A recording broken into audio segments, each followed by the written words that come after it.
Hello and good day. As for today, we will be discussing a very interesting subject that we have been researching. This one is about an old case where the government decided to rewrite the old law to the new one because of a young Malaysian's smart tactics. Weird and interesting, right? How can a young person make the government make a decision like that? Let's find out. Let's start with a sad fact. Nothing comes free in this world. Nothing.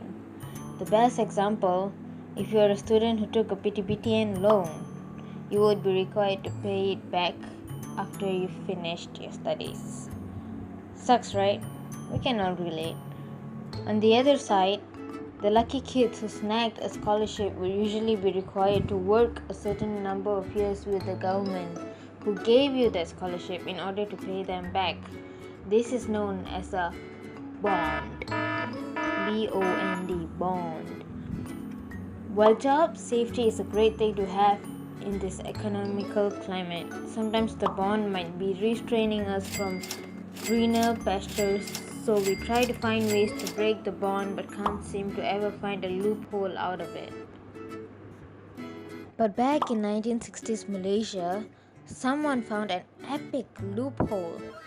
Back in the 60s, a young man by the name of Gurcharan Singh was given a scholarship contract by our government, and the terms of the contract were that in return of the government sending young Gurcharan to be trained in the Malaysian Teachers Training Institution, he would return and work for the government for 5 years.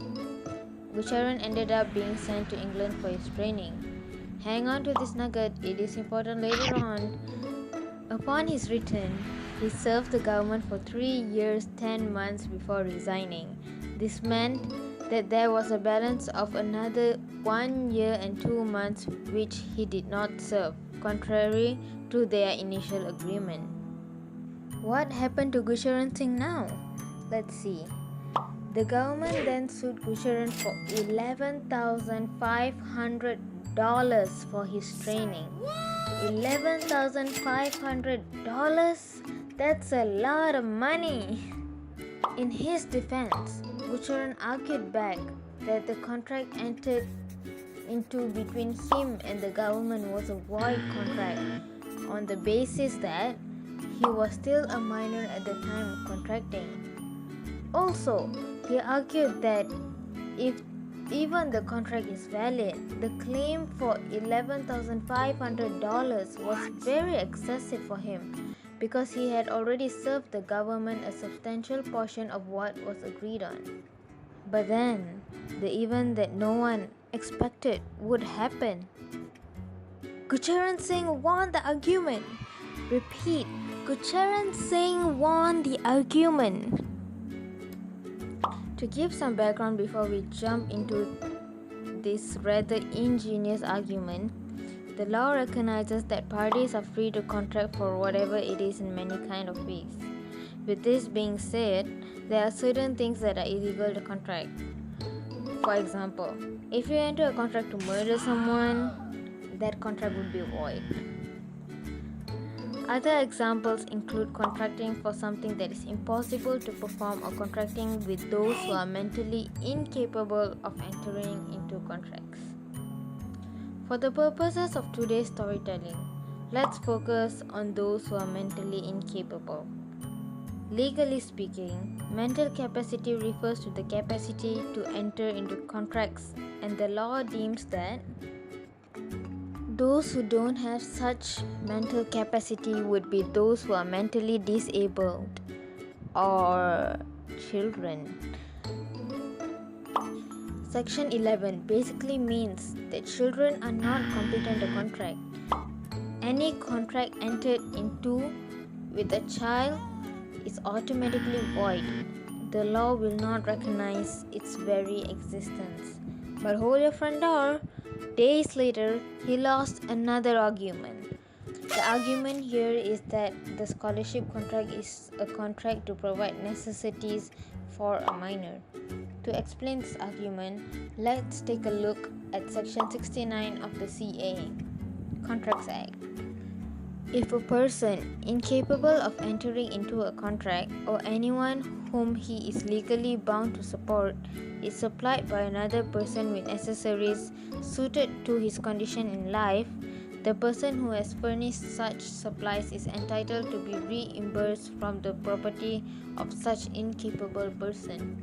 Therefore, when the government argued that the scholarship contract is one to provide necessities, the judge agreed with them. However, the battle is not over yet, because Gurcharan argued that while education may be a necessity, sending him to England was excessive.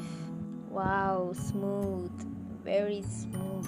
However, the judge disagreed and said this: in this connection, I am of the considered opinion that the decision to send the infant to England and not a local training institute does not per se take the provision out of the class of necessaries.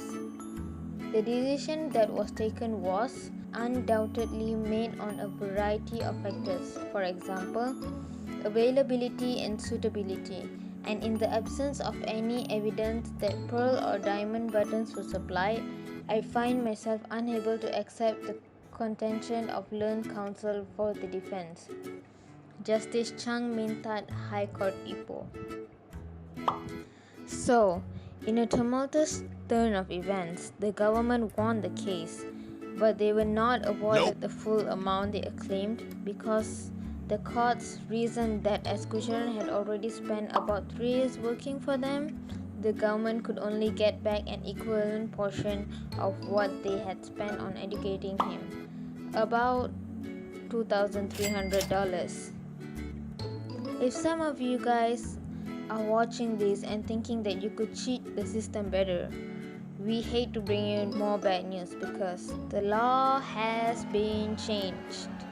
Yes, you heard it right. The law has been changed.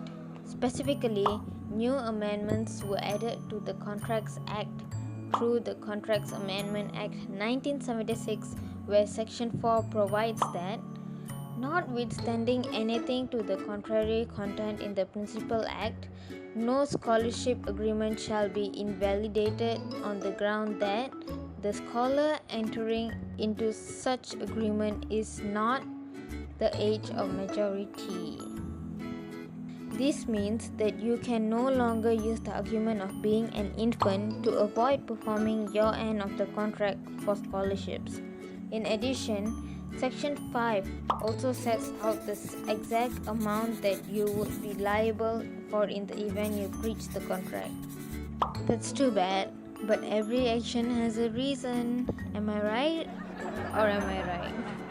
Well, folks, at the end of the day, if you budding scholars want to use this argument, we're sorry to tell you that scholarship has sailed. Sorry for the dad joke. Bye, y'all.